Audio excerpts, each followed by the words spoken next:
Добрый день, дорогие друзья! Приветствую вас на канале LongSwim. Тем, кто смотрит это видео первый раз, пожалуйста, подписывайтесь на наш канал, нажимайте кнопку колокольчик, не забывайте ставить лайки. Обязательно пересылайте это видео всем своим друзьям и знакомым по социальным мессенджерам, по электронной почте. Тема сегодняшнего видео – почему нарцисс всегда находится в дисбалансе. Это видео войдет в плейлист июль. И июль – это уже первый месяц второго полугодия. С ним связаны большие ожидания. И мы открываем серию видео, которые посвящены применению методик, инструментариев колеса жизненного баланса к повседневной жизни. Те, кто хоть раз находился в отношениях с нарциссом, те, кто вышел из болезненных отношений с нарциссом, часто испытывают такое ощущение, что им тяжело восстановиться, вернуться к прежнему ощущению жизни. Они испытывают глубокие переживания относительно того, правильно ли они поступили, так ли все шло хорошо, и вдруг такой резкий поворот, нарцисс объявляет о прекращении отношений. И давайте разбираться с этой ситуацией через призму колеса жизненного баланса.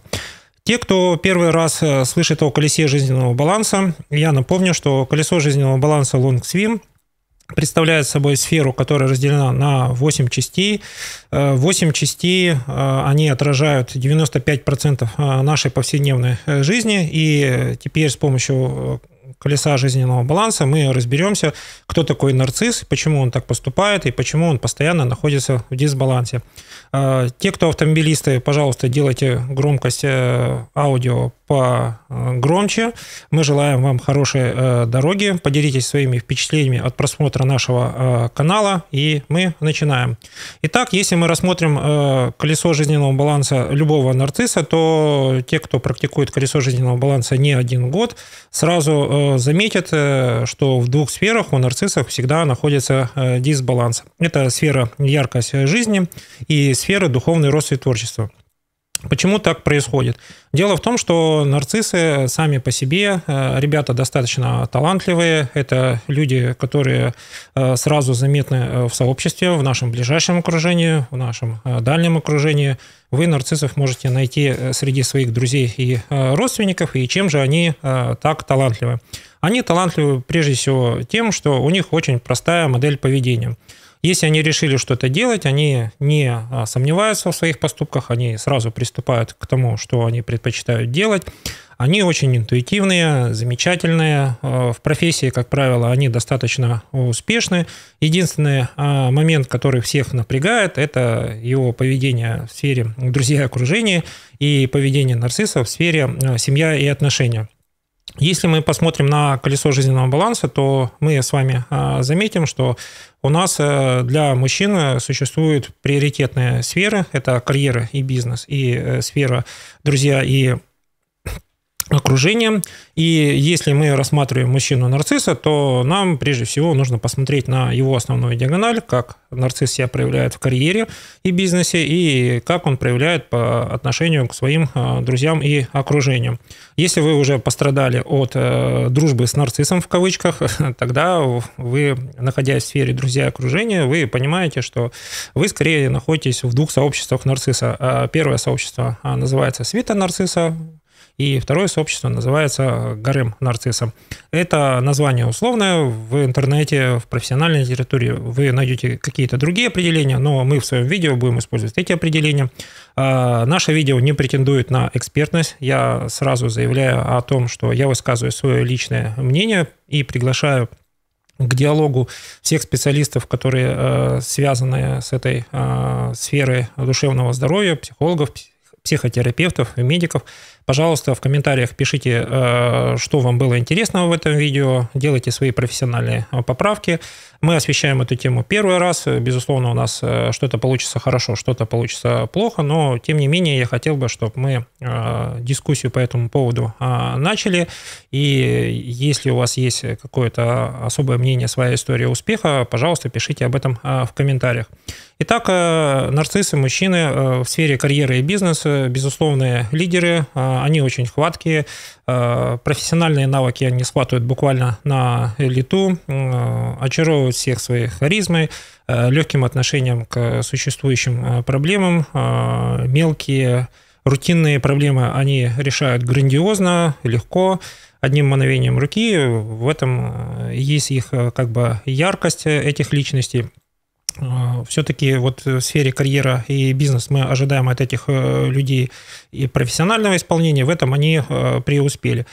Если мы рассмотрим сферу отношения и семья, то тут у нарциссов совершенно диаметральный момент. Нарциссы в семью возвращаются с энергетикой 3, 5, 10%, то есть энергетика их на минималке. Родные и близкие часто ощущают холодность нарцисса, то есть они могут как бы увидеть, когда они находятся в кругу работы нарциссов, что там они достаточно искрометные люди, но в семье эти люди позволяют себе быть очень резкими, непредсказуемыми, ядовитыми, очень умеют болезненно задеть вас за все живое. Вы после этого очень долго отходите, часто вспоминаете, как хорошо это все начиналось и как плохо это все закончилось. Но здесь мы рассматриваем пример нарцисса для того, чтобы продемонстрировать инструменты колеса жизненного баланса. И давайте рассмотрим следующие сферы, которые есть у женщин-нарциссов. Это сфера яркость жизни, духовный рост и творчество, личностный рост, здоровье и спорт. 4 сферы для женщин являются приоритетными. В этих сферах женщины приобретают дополнительную уверенность в себе.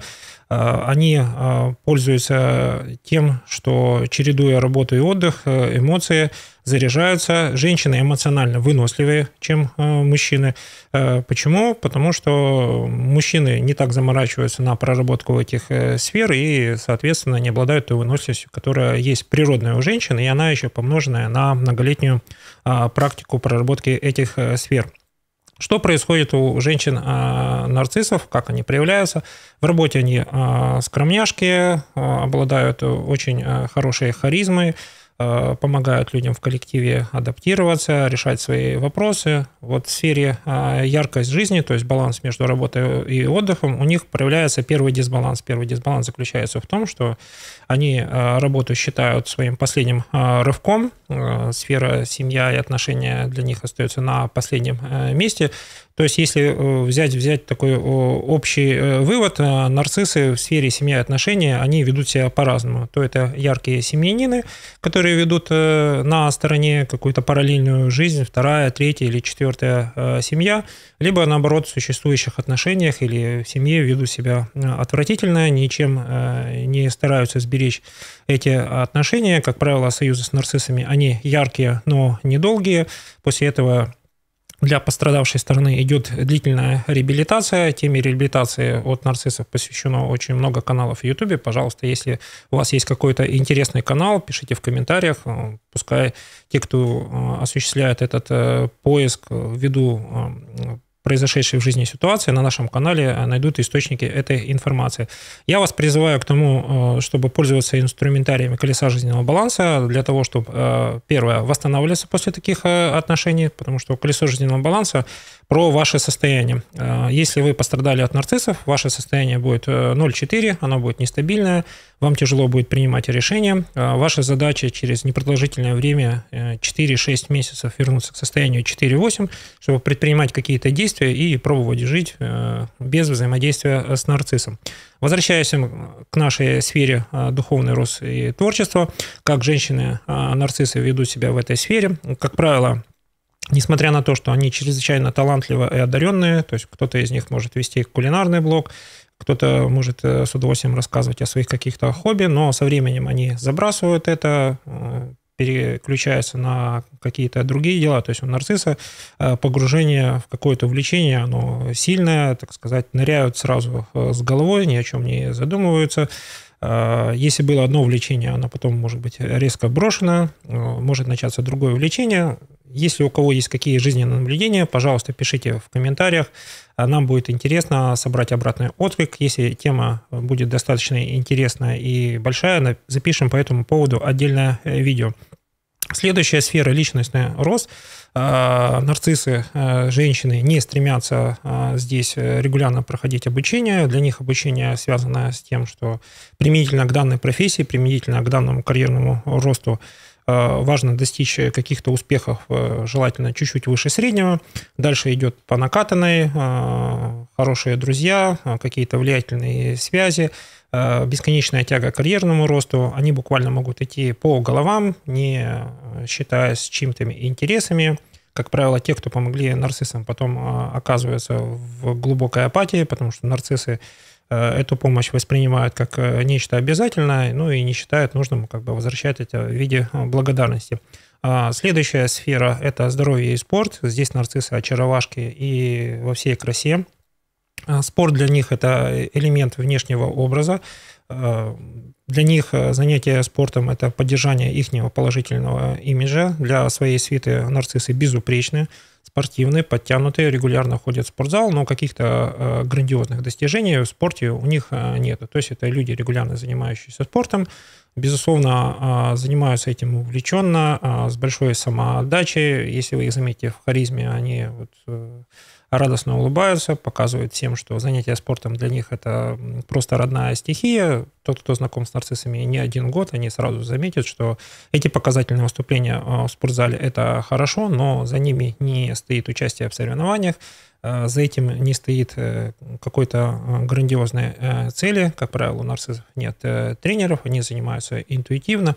В крайних случаях они могут краткосрочно взять какую-то консультацию тренера всего лишь для того, чтобы еще раз продемонстрировать свой мгновенный рост. То есть у нарциссов все быстро. Если им нужен результат, им нужен как бы сейчас результат на потом их не устраивает.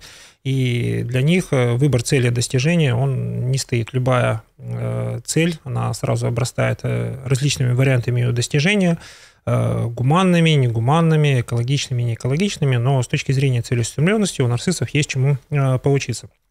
Итак, подытоживаю это видео, почему у нас нарцисс всегда находится в дисбалансе. Две сферы у нас находятся в дисбалансе у нарцисса. Это сфера семья и отношения. Нарциссы не имеют эмоциональной привязанности, поэтому как бы вы не выстраивали отношения с нарциссом, долго с ними знакомились, считаете, что 1 год вполне достаточно для того, чтобы завязалась какая-то глубокая привязанность. Не спешу вас обрадовать, скажу честно, у нарциссов нет эмоциональной привязанности, с ними очень сложно строить отношения. Как только в поле их зрения, в сфере друзья и окружения появляется хоть какой-то более-менее интересный человек, мужчина или женщина, который он считает своим трофеем, который считает своей новой целью, он бросает все, забывает про предыдущие обязательства, обещания.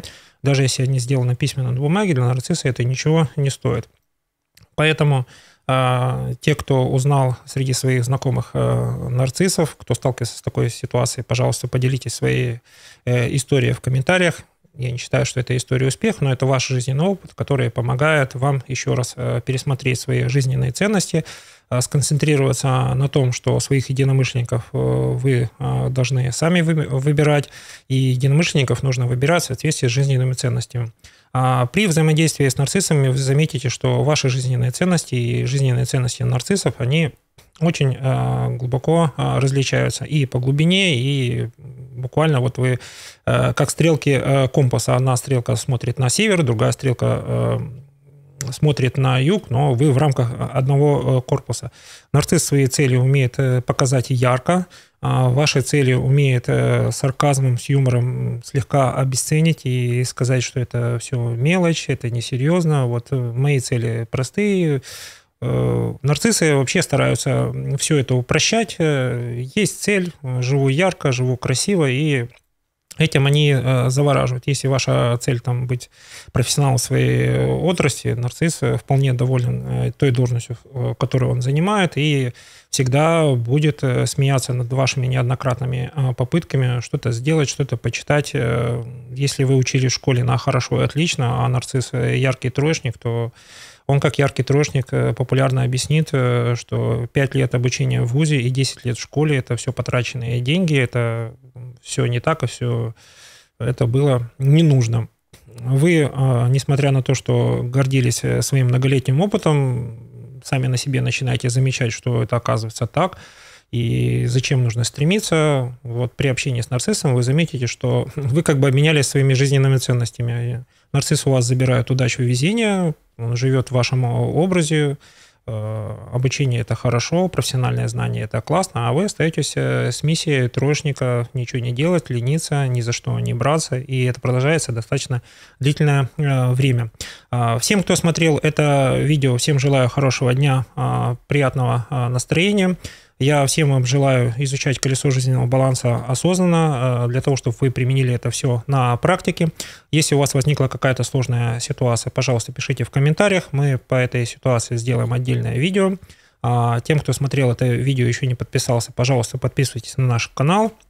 Нажимайте кнопку колокольчик, ставьте лайки, обязательно делитесь этим видео со своими друзьями и знакомыми. Всех приглашаю быть подписчиками нашего канала. У вас все получится. Я в вас верю.